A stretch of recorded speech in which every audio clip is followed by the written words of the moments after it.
Vamos falar hoje de um componente que é absolutamente crucial para qualquer operação de britagem, as correias em V do britador HP 500. A manutenção correta delas é a chave para a performance e durabilidade do equipamento, e é exatamente sobre isso que a gente vai conversar agora.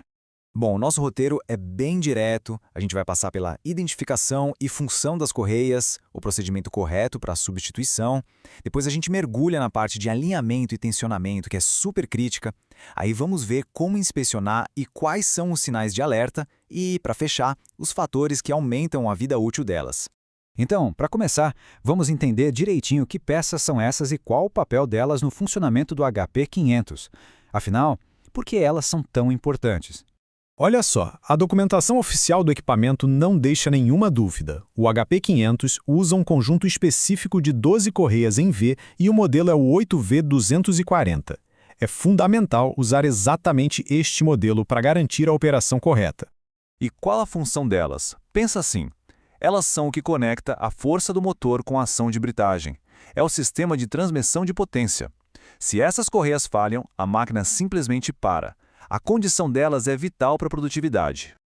Ok, já entendemos o que são e para que servem. Mas e quando chega a hora de trocar? Aqui tem uma regra de ouro, uma regra que não dá para negociar de jeito nenhum se a gente quer longevidade para o sistema. A instrução do fabricante é bem clara, bem explícita. As correias em V devem ser sempre trocadas como um jogo completo. Todas de uma vez, sem exceção. Aí pode vir a pergunta, poxa, mas preciso mesmo trocar todas se só uma parece ruim? Não é um custo desnecessário? A resposta é não, e existe uma razão mecânica muito forte por trás dessa regra. O problema é que uma correia nova tem um tamanho, e uma correia usada, que já trabalhou e esticou um pouco, tem outro. Se a gente mistura as duas, a distribuição de carga fica toda errada. As correias novas acabam sobrecarregadas, se desgastam muito mais rápido e a eficiência do sistema todo vai lá para baixo.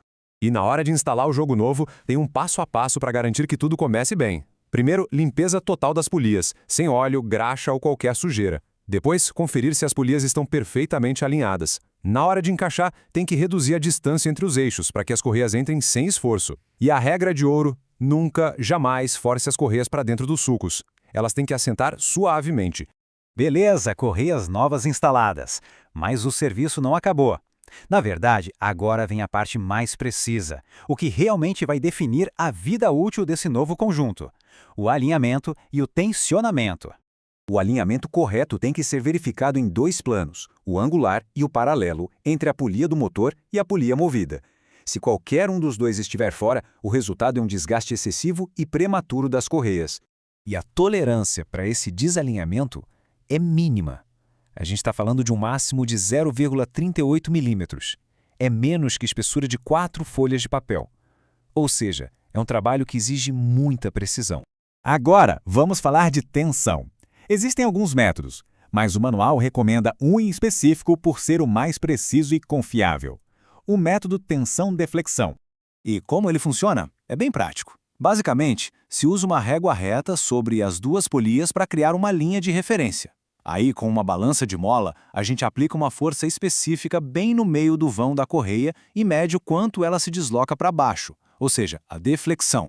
Para fazer o cálculo, primeiro a gente precisa medir o vão da correia. Isso nada mais é do que a distância em linha reta entre os pontos onde a correia sai da polia motora e entra na polia movida. Essa medida é a base de tudo. Com a medida do vão em mãos, a gente usa essa fórmula bem simples. A deflexão correta em milímetros vai ser o comprimento do vão, também em milímetros, multiplicado por 0,016. É uma conta direta que dá o valor exato que a gente precisa. E um ponto muito importante: o tensionamento não é um evento único. Correias novas esticam um pouco no começo. Então, o ideal é tensionar no valor máximo recomendado. Depois de 2 a 4 horas de operação, parar e retensionar. E fazer uma nova verificação depois de 24 a 48 horas. Depois disso, a verificação entra na rotina de manutenção periódica. Certo, correias instaladas, alinhadas e tensionadas. Agora, o trabalho é de vigilância contínua. É preciso criar uma cultura de manutenção proativa. Isso significa saber o que procurar e o que ouvir. Existem sinais de alerta que indicam que as correias estão patinando, geralmente por tensão incorreta.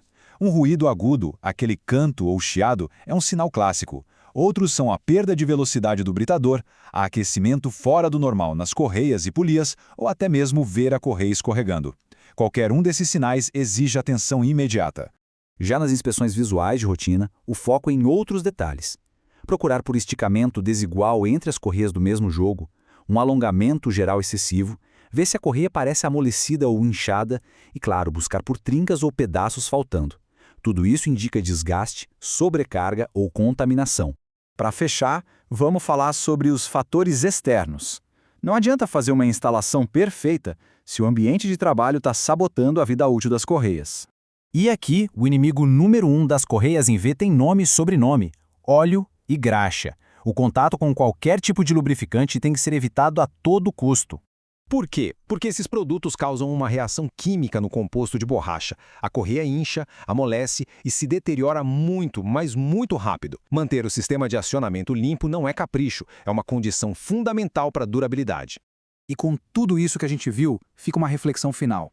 A rotina de manutenção do HP500 hoje, na sua operação, já incorpora todos esses pontos de precisão? Porque no final do dia, uma abordagem sistemática e cuidadosa com as correias em V é um investimento direto na confiabilidade do britador e na produtividade de toda a planta.